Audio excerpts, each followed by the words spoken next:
mate, it's lovely to talk to you. As you know, I'm at many of your events. I can't wait to see what you guys are doing with Shake It All About. So happy to hear it. What's made you do it? So we've been doing this 10 years now. I've been involved with wrestling in one form or another for about 15 years, and I've always sworn that if you ever see me promoting an event that involves a wrestling ring and wrestlers and turnbuckles and everything else, you have my permission to throw me out the nearest window. And I managed to keep that promise to myself for years. And then obviously, All In's taking place. There's going to be 90,000 wrestling fans in London. There was a little gap on the Monday where there was nothing going on, and I'm afraid my temptation got the better of me. I broke the golden rule. So so Hooked on Wrestling will be presenting our first show, Shake It All About, from the Dome in Tufnell Park on Monday the 28th, and I'm very excited. Oh, I mean, I must say, I'm so excited. The minute I heard what the concept is, which is a tag team lethal lottery event, but re-randomizing the teams who get through every round, it's genius, mate. It's genius, and it is exactly what is needed to finish off what is going to be a historic weekend. What did you think, if it was going to be this way, if you promoted a show, it was going to be something that was very unique? I think it was more so the fact that I don't know whether there's going to be a show number two. So what I thought is, well, twofold really. I wanted to do something that was self-contained because, like I say, this might be show number one of 100. It might be show number one of one. But I couldn't take the chance. It's like any great film, isn't it? Like, you want to keep the door open for the sequel, but you want to tell the full story. So that was important that I had something that had that sort of start, middle, and end in one night. Secondly, I was well aware that a lot of the guys on the card, there's phenomenal wrestlers in the UK. We've got a huge amount of them on our card. And the scene's as good as it's been for so many years. But having said that, these guys are very busy. There's a lot of wrestling going on in the UK, in London, outside London, every single weekend, which is amazing for us as fans. I love seeing it. But at the same time, I wanted to make sure there was a reason. I wanted to present these guys who you see month in, month out in a slightly different way. And that's how the concept of the team tournament came around, because I wanted to put them in combinations of partners and opponents that you've probably not seen before and won't see again. But having said that, naivety of a novice, the booking of the talent and the show, it's not the easiest doing a tournament like that. Well, that's what I was going to say. Like, is it something, as fan, how different is it? Because it's been an amazing year. I mean, first and foremost, Box Park, Wembley, Royal Rumble. Oh my God, incredible! That was a taste of how this year was going to go. How different is it to doing that, and what what you've done with the SummerSlam parties, what you're going to do with the All In party, what you've got with the smaller parties well, I call it small, but in terms of size, but all these really great little parties that are going on. How different is it to booking one of your bigger shows, let's say Box Park, Wembley, to actually booking a wrestling event? It's funny you asked that. Box Park Wembley was the culmination of everything we've done. You were there, and hopefully some of the people listening were there. It was an amazing night, if I don't mind saying so myself. 700 wrestling fans in a great venue and a great show. It was just perfect. Hard work to put on, but it's a process, right? I know how to do these events now. You book a venue, you market it, you put the events on for the night, you get a great team, and you plan. And more often than not, these things work as they should. I totally underestimated what happens when you throw a load of wrestlers and a load of creative into that. Not the wrestlers themselves are fantastic, but they've all got their own different personas. And the last thing I want to do is come and pay them to be on this event and put them in a position where it's going to make them look lesser. Like, if I was just being totally selfish, I could use these guys as pawns to tell my story that I want to tell and be damned everything else. But I'm well aware that what these guys do on that day for us is, they're all in the ring, but it's just one day. They've got a wider career to tell, and I don't want to make them sort of look in any way compromise what they're doing elsewhere. So it's a tough balancing act to make sure you're servicing that, putting on a compelling story for the fans, and at the same time having a satisfying like beginning, middle, and end. And I tell you what, right, I have got the whiteboard to end all whiteboards. With 16 names on multiple brackets, input coming from every source you can imagine. Yeah. And am I close to getting it finalized yet? I would be lying out of my teeth if I said I was even close. Not But close. that's the interesting part. I think given you a different, I mean, you know, we all respect bookers around the world, whatever the show, however big the show. But has it give you a new fan respect to what they have to do? Oh man, massively so, especially independent guys. Yeah. Yeah, I like to think of myself as quite a switched on wrestling fan. I can read stories, I can see where they're going, and I can often like sort of get a good feel for what makes good, what makes bad, what makes, you know, I'm quite switched on if I don't, you know, I don't mind saying that. But No, of course. doing something from start to finish where you've got to service those stories and everything is a completely different animal. And like it's honestly the most head spinning thing I've ever done. So yeah, massive respect, especially to the guys who are doing it for the likes of Progress Wrestling and ICW and Rev Pro and all these in Defy, all these independent companies around the world who don't know necessarily what talent they're going to have on a given day. So they can book these stories. Obviously, I don't have this problem on an ongoing basis, but you can book a story and you've got like part one, part two, part three, part four. But can you tell whether this guy who's going to play a major part or this girl's going to play a major part is going to be available in that show you're doing in 3 months? It's an absolute head scratcher. So yeah, mate, honestly, hats off to them all. Yeah, I bet. And it's what's quite interesting, or what I think is, you know, you've got some really good relationships. You've had these top wrestlers. You do the fantastic stuff with Sunshine Machine. You've had Tate Mayfairs with Adam Bomb, many more over the years. Has it been hard for them? Has it been hard to have that dialogue with them as booker promoter now, in a wrestling sense? You know, have you felt that it's been a seamless and nice interaction between promoter and wrestler? Do you know what? That's a really, really good question because I felt slightly awkward at times. You know, I'm used Yeah. to talking.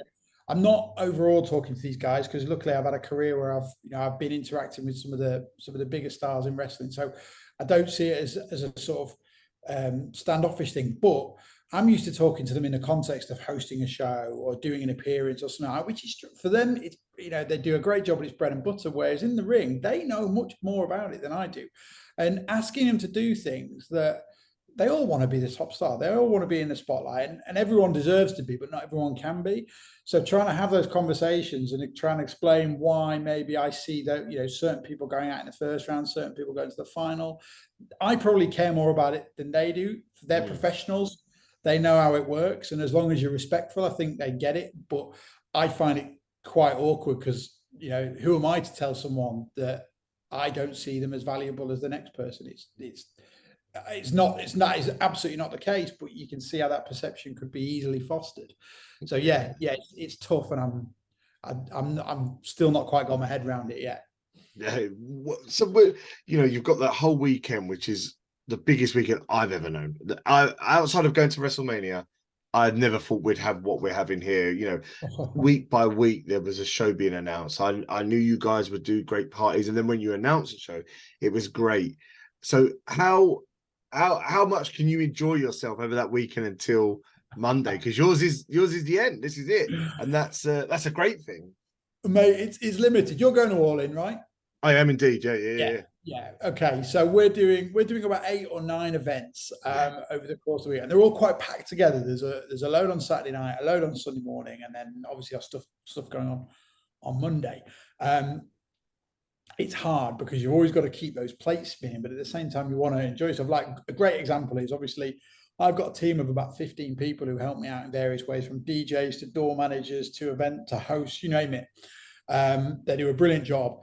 What I don't want them to do, and I suppose me as well, is get to All In's going to be incredible, right? 90,000 people in Wembley. It's going to be the biggest thing we've seen since SummerSlam '92. I was old enough to be there, tragically. I was there. I was there. Oh, mate, first ever show, amazing. Yeah, unbelievable moment, right? Yeah. But some of these people, some guys in my team have never had that experience, right? And the last thing I want them to do is to have the sword hanging over them of stuff to do after that event.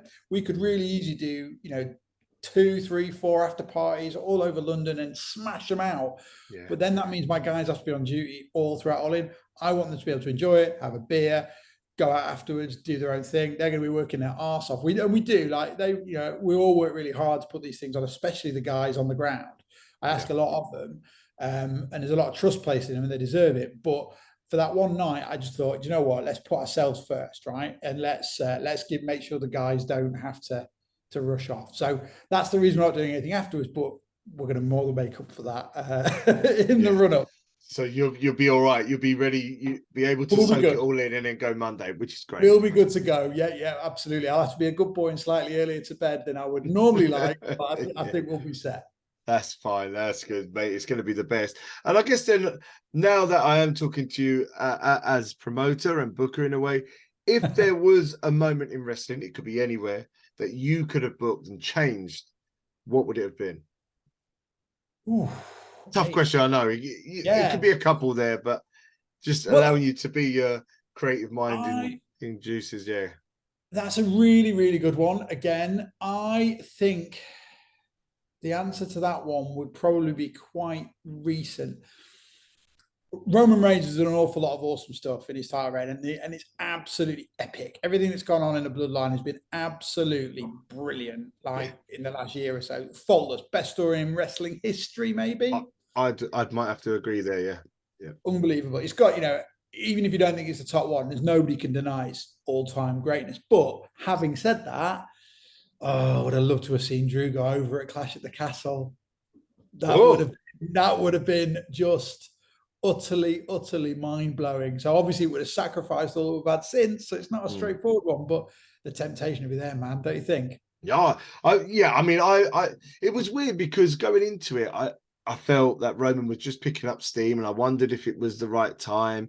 I thought Drew, I think he deserved it. I felt that the fact that he had to carry the belt in a time with no fans is not fair on him. So it's interesting to see what happens next for him with obviously Gunther. That's going to still, be amazing. But I think, that's that and Sammy were the ones where I thought, Sammy, I'm a Sami Zayn guy, so I really like Sammy. I've loved him as El Generico over the years. Yeah. So I felt that moment was there, and that was told. I just felt there was a little bit more there, but I agree with you. Yeah, those two moments, but that's what's made it so good, like you say. And I if Drew did get it, he would have smashed it. So I'd love to see him in the future. And I guess it's tough with that because obviously there's a lot. For me, I think we're in a boom period of wrestling. I don't think I've ever been as excited as I am now. I think I've just loved the fact that at home we've got all the great stuff we're doing. What you guys are doing, what we're seeing all the time with Progress, Red Pro, ICW. Sov Pro's coming out. There's so much going on. There's many I'm forgetting. But do you think it's a really good time in British wrestling history? Sorry, British wrestling history or just wrestling in general? I guess I'll start with British and then wrestling overall. Yeah. I think it's amazing. Like, I think I just love the fact that when I was sort of a teenager and you went to watch British wrestling, it was like wrestler A takes on fake Kane or takes on the Power. That's it. It's the biggest star in British wrestling right now. Not fake Kane. That's weird. But anyway, that was it had its time, right? But it was not particularly exciting. It was for kids to fill up arenas and sell foam hands to, right? It's got a time and place. But you look at that compared to what we've got now, and the quality and the quantity of wrestling. You can go to any town or any major town or city in the country, and at least once a month there's a quality wrestling event on. We've got dozens of wrestlers who earn a full-time living doing what they do, which I don't think we could ever say before, which is superb.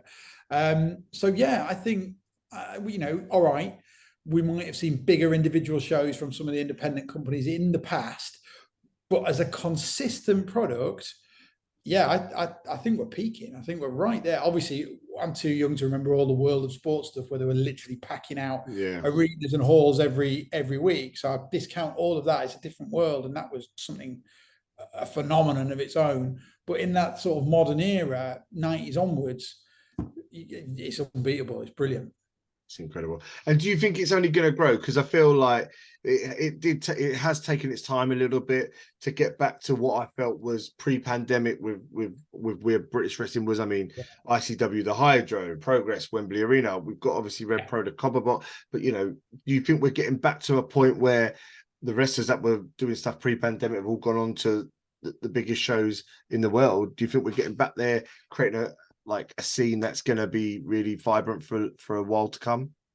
It definitely feels like it, doesn't it? And I think you can't not, when you've got the momentum kind of builds itself, because now what you've got at the moment that you never had 20 years ago is those pathways all the way from proper wrestling schools with proper accreditation and proper training, all the way through to a vibrant independent scene which has got plenty of room for guys to come through, learn their craft, push the characters and move on, and then onto the bigger companies in the States. So there is a proper pathway to a full career and stardom as a British or Irish wrestler now.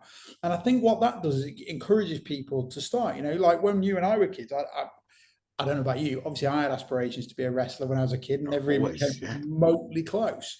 But even if I had, I'd have had to be in the top 0.5% to do anything of note. Whereas now these guys have got much more opportunities. So that encourages more kids to get involved at the start. It's a more viable career path, which is going to mean more talent comes through that would have got lost to the system otherwise. So I think it can only get better and better.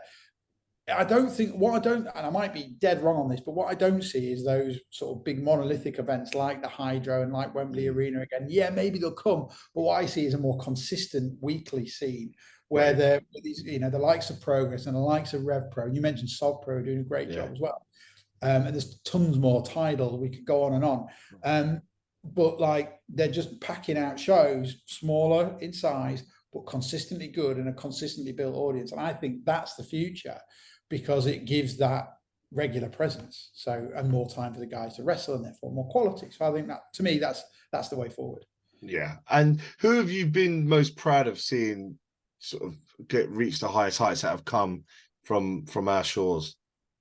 Oh, great question. I'm going to discount the likes of Drew and Sheamus because they were a little bit before my time. Yeah. They did their spell on the indie scene when I wasn't really sort of paying attention. But in recent years, God, it's again a really good question. I suppose the obvious answer, because I'm such a big fan, is Walter. And I know he's not technically British, but obviously he cut his teeth here massively. I agree. He was a huge part of the scene. And to see him doing what he's, think about all those years when he was in the Indies, then NXT UK, and there was that big sort of unwritten sort of mythos about him where he wasn't going to go to America, so he couldn't move any further. And suddenly he did. And oh my God, he's not even scratched the surface of what he's going to be. And whether it's Walter, whether it's Gunter, who cares? Same guy. Yeah. He's better now. He's better now than he was on the independent circuit. Looks meaner, acts meaner, bigger star. Call him what you like. He's superb. But he's one of many, and there's so many on the British scene now that I think can emulate that. It's just really exciting. Incredible. And then finally, Paul, I'd ask, shake it all about what can fans expect on that Monday coming into the Dome? What is it you want to give them? What is it you want them to, and then what do you want them to take away from it? Okay, I'll tell you how I've been describing it to my friends and everybody I've been talking about. What I see all in weekend as the biggest feast of wrestling ever. And if this is the biggest feast of wrestling ever, that means you've got Rev Pro and Progress on the Saturday as your starters. You've got your main course is at Wembley, your big steak and chips or your curry or whatever you want to call it. That's the Mac Daddy on Sunday night at Wembley.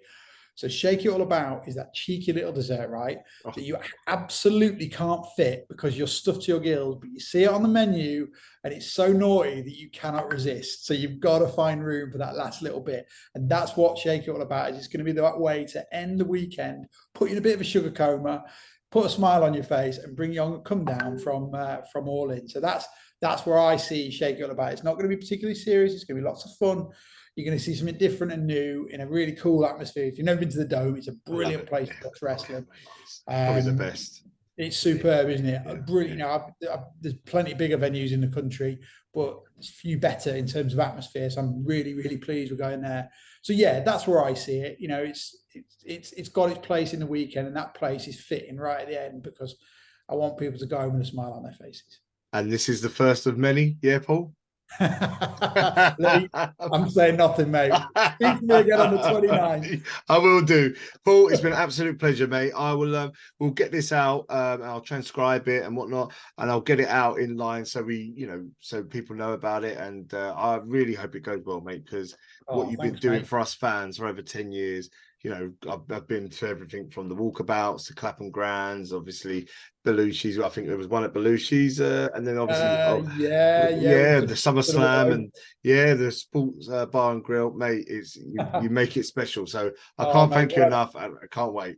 I appreciate you coming, mate. I really do. Like I say, we have people turning up. We've got bugger all, have we? So it's wicked. But yeah, let me know, mate. If you need anything, obviously tickets for anything over that weekend, just give me a shout and we'll sort it all out. Legend. Thanks so much, mate. All the best, and I'll speak to you soon. All right, buddy. Take care. See you Cheers, later. Paul. All the best, mate. Bye-bye. Bye.